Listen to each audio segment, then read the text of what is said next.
আলাইকুম, তানভীর আছি আপনাদের সাথে। আজকে আমরা আনবক্সিং করব ড্রোন। আমরা কিছুক্ষণ আগে এই ড্রোনটা পেয়েছি, মাত্র 10 মিনিট হয়েছে এই ড্রোনটা পেয়েছি। আমার পাশে আছে মিদুল।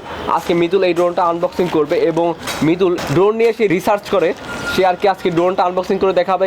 সো পুরো ভিডিওটা জুড়ে মিদুল থাকবে। I hope you enjoy my video. যদি আপনি আমাদের চ্যানেলটি এখনও সাবস্ক্রাইব না করে থাকেন তবে এখন সাবস্ক্রাইব করুন, পাশে আছে বেল আইকনটি ক্লিক করে আমাদের সাথেই থাকুন। আচ্ছা, সো এই হচ্ছে আমাদের বক্সটা, মূলত যেটা আলিএক্সপ্রেস থেকে 10 মিনিট আগে আসলো। তো এটা আমরা অর্ডার করেছিলাম হচ্ছে 6 তারিখে, আই মিন 6 নভেম্বর। তো এইটাই মাত্র আসলো। তো সময় লাগছে অলমোস্ট কতদিন, 21 দিন না তানভীর? হ্যাঁ, 21 দিন সময় লাগছে। সো আমরা এখন এটা আনবক্সিং করবো। আমরা এখান থেকে এটা খুলতেছি। আচ্ছা, প্রোডাক্টটা দেখতে কীরকম আসে সিলটা একটু দেখাই। এই হচ্ছে সিলটা, দেখা যাচ্ছে কি? এখানে দেখেন, এখানে একটু মজার বিষয় আছে যে এখানে হচ্ছে আমাদের নামটা থাকবে, ঠিক আছে, আর এখানে হচ্ছে টোটাল ওয়েটটা কত থাকে, আর এখানে হচ্ছে টোটাল ভ্যালু। আচ্ছা, এটা কেনা হয়েছিল অলমোস্ট 21 পয়েন্ট সামথিং দিয়ে, বাট এখানে ওরা দিয়ে দিচ্ছে 4.47। সো এটা কেন দিচ্ছে? এটা হচ্ছে আসলে যাতে ট্যাক্স না আসে, এই কারণে আলিএক্সপ্রেস থেকে ওরা দিয়ে দিচ্ছে। অনেকের একটু ফলস আইডিয়া থাকে যে ড্রোন আনলে অনেক প্রবলেম হতে পারে। সো আমি বলবো আসলে কিছু কিছু ড্রোন আছে যেগুলো আনলে আসলে আপনার প্রবলেম হবে না। লাইক আপনি যদি এখানে ম্যাভিক প্রো আনতে চান সেক্ষেত্রে আপনার সমস্যা হবে। আপনি যদি এখানে ডিজাই প্যান্থম আনতে চান, প্যান্থম 4 আনতে চান, প্যান্থম 3 আনতে চান, সেক্ষেত্রে সমস্যা হবে। বাট আপনি যদি এই ধরনের টয় কোয়াড আনেন যেটাতে ক্যামেরা নেই, সেক্ষেত্রে হচ্ছে কোনো সমস্যা হবে না। আমি অবশ্য একটা ভিডিও করে দেবো যে কোন ধরনের ড্রোন আনতে পারবেন, কোন ধরনের ড্রোন আনতে পারবেন না, এবং আলিএক্সপ্রেস অর্ডারটা কীভাবে সাবমিট করতে হয়, মানে কীভাবে অর্ডারটা করতে হয়, সেলারকে কী ইনফরমেশন দিতে হয়, কী ইনফরমেশন দিবেন না। মানে এখানে একটা শর্ট নোট থাকে যেটা হচ্ছে আমরা দিতে পারবো। এখানে ওই শর্ট নোটটার মাধ্যমে আপনি যা লিখবেন সেটা হচ্ছে ওরা দেখবে। সো এটা কীভাবে করতে আমি বলে দিব পরে। চলেন আমরা এটা বক্সটা আনবক্সিং করি।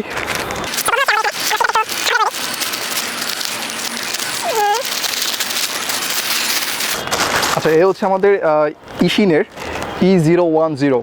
এটা হচ্ছে যদি মানে পৃথিবীতে বলি যে এই মুহূর্তে সারা বিশ্বে এটা হচ্ছে one of the most usable drone, ঠিক আছে? বিকজ এটা সবচেয়ে বেশি ইউজ হচ্ছে মানে শুধুমাত্র বাংলাদেশে না, বাংলাদেশ সহ বিভিন্ন জায়গাতে, বিভিন্ন ফরেন ভিডিওতে দেখবেন আপনার E010 এই মডেলটা দেখা যায়। সো আমরা এটা আনবক্সিং করি।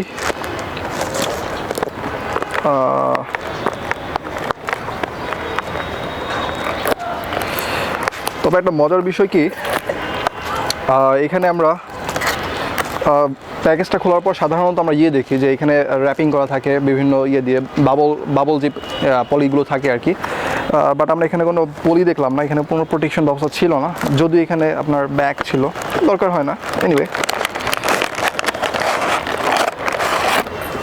আচ্ছা, সো আমরা এখন বক্সটা একটু আনবক্স করি।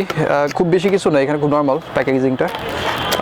এটা আমরা খুলতেছি। ফার্স্টে দেখা যাচ্ছে আমাদের এইখানে একটা ইউজার মেনু দেওয়া আছে, অনেক মোটা। পড়ালেখার বিষয় কি, ধরো তুমি এটা পরে পড়বো। এত পড়ালেখাতে কী করবো? এটা হচ্ছে ট্রান্সমিটার বিষয়, আর ওইটা হচ্ছে কোয়াডকপ্টার বিষয়। এনিওয়ে, ধরো। আচ্ছা, তারপরে হচ্ছে আমাদের এখানে দেখতে পাচ্ছেন কিনা জানি না, এই যে ক্যামেরাম্যান দেখা যাচ্ছে। হ্যাঁ, দেখা যাচ্ছে। আচ্ছা, এটা হচ্ছে আমাদের চার্জারটা স্পেশালি। এখানে এই যে 2টা পিন দেওয়া আছে, এটা আমরা চার্জ করতে পারবো। একটু দেখাচ্ছি, খুলে দেখাচ্ছি। এখানে 2টা পিন দেওয়া থাকে, আর এখানে হচ্ছে আমাদের এক্সট্রা প্রপেলার আছে। যেহেতু আমরা ড্রোন ফ্লাই করব, এই সাধারণত এই ধরনের কোয়াডকপ্টারগুলো অনেক বেশি স্ক্র্যাচ করে আর কি, পাখাগুলো ভেঙে যায়, স্ক্র্যাচ করে।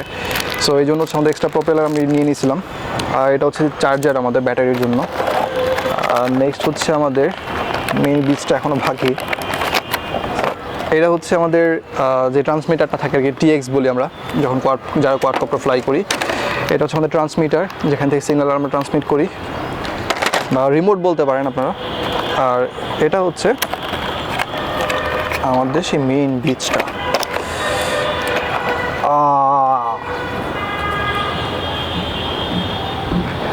সো এটা হচ্ছে দেখেন, খুব আসলে এটার প্রোটেকশনটা খুব ভালো।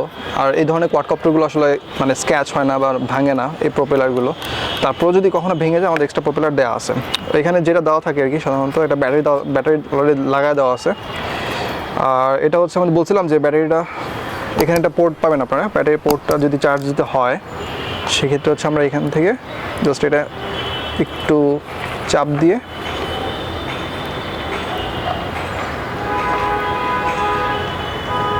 এই তো এটা যদি আমরা ইউএসবি যে 5 ভোল্টের চার্জারগুলো থাকে ওইটাতে জাস্ট ইনসার্ট করে দিলে চার্জ হয়ে শুরু হয়ে যাবে। আর যদি আমরা ফ্লাই করতে চাই সেক্ষেত্রে ফ্লাইংয়ে কিছু প্রসিডিউর থাকে, সেটা হচ্ছে ইউজার ম্যানুয়াল দেখে আপনারা চাইলে ট্রাই করতে পারেন, অথবা আমি যদি করি সেক্ষেত্রে হচ্ছে জাস্ট ব্যাটারিটা ইনসার্ট করবো। বাট বিফোর দ্যাট আমাদের যে সেফটি প্রসিডিউর থাকে সেক্ষেত্রে হচ্ছে আগে আমাদের ট্রান্সমিটার অন করতে হয় আর কি। এনিওয়ে ট্রান্সমিটারের দুইটা আমাদের 2A ব্যাটারি দরকার হয়। ও আচ্ছা, আরেকটা জিনিস বলতে ভুলে গেছে, এখানে দেখেন আরও দুইটা ব্যাটারি দেওয়া আছে। এখানে যে প্যাকেজটা ওদের ছিল যে একটা ব্যাটারির সাথে যে একটা প্যাকেজ ছিল, আর একটা হচ্ছে 3টা ব্যাটারির সাথে একটা প্যাকেজ ছিল। সো আমি যেটা করেছিলাম, আমার এই ধরনের কোয়াডকপ্টারের ব্যাটারিগুলো খুব দ্রুত নষ্ট হয়ে যায়, সেক্ষেত্রে হচ্ছে আমি 3টা ব্যাটারি অর্ডার করেছিলাম, যাতে ব্যাটারিগুলো নষ্ট হলেও যাতে আমি আরেকটা ব্যাটারি ইউজ করতে পারি বা অনেক দিন ইউজ করতে পারি। তো এমনিতে আমার ব্যাটারিগুলো খরচ হয়েছে অলমোস্ট অনলি হচ্ছে 80 টাকা করে আর কি, বাংলাদেশি টাকা যদি বলি, বা $1 করে। আর যদি বাংলাদেশ থেকে আমি কিনতে চাইতাম সেক্ষেত্রে আমার 300 টাকা 350 টাকা লাগতো একটা ব্যাটারি কিনতে। সো আমি 3টা ব্যাটারি অর্ডার করে দিচ্ছিলাম। আচ্ছা, সো আমাদের টেক্সট অন করতে 2টা ব্যাটারি দরকার, যদিও আমাদের এখন ব্যাটারি নেই। সো আমরা নেক্সট কোনো ভিডিওতে আসলে আমাদের যেই ফ্লাইং ভিডিও থাকবে সেটা আমরা দিব। সো আপনারা আশা করবো নেক্সট ফ্লাইং ভিডিওটা দেখবেন, আমরা ওইখানে দেখাবো যে কীভাবে এই ধরনের ড্রোনগুলো ইউজ করতে হয় বা এই ধরনের স্মল কোয়াডগুলো কীভাবে ইউজ করতে হয়। আর একটা বিষয় বলে দিই, এই ধরনের কোয়াডগুলো সাধারণত খুব বেশি রেঞ্জের হয় না, লাইক 30 মিটারের মতো রেঞ্জ থাকে। এই ড্রোনটা হচ্ছে অনেক পারফেক্ট যারা হচ্ছে বেসিক ফ্লাইং শিখতে চান, মানে যারা কোয়াডকপ্টার ফ্লাই করতে চান আসলে। সো তাদের জন্য হচ্ছে এটা পারফেক্ট হবে, আগে কোনো একটা নর্মাল ড্রোন দিয়ে শেখা। কজ যদি আপনি এটা 20-30 হাজার টাকা দিয়ে ড্রোন বানান বা 1 লাখ টাকা দিয়ে ড্রোন বানান, সেক্ষেত্রে যদি ওই ড্রোনটা ক্র্যাশ করে সেক্ষেত্রে আপনার অনেক প্রবলেম হবে বা খারাপ লাগবে। সো আমি প্রিফার করি এই ধরনের ড্রোন দিয়ে আপনি প্র্যাকটিস করতে পারেন বাসাতে। প্র্যাকটিস করলে মোটামুটি আপনার এটা আয়ত্তে চলে আসবে। ঠিক আছে, তো সবাই ভালো থাকবেন, নেক্সট কোনো ভিডিওতে দেখা হবে ইনশাআল্লাহ।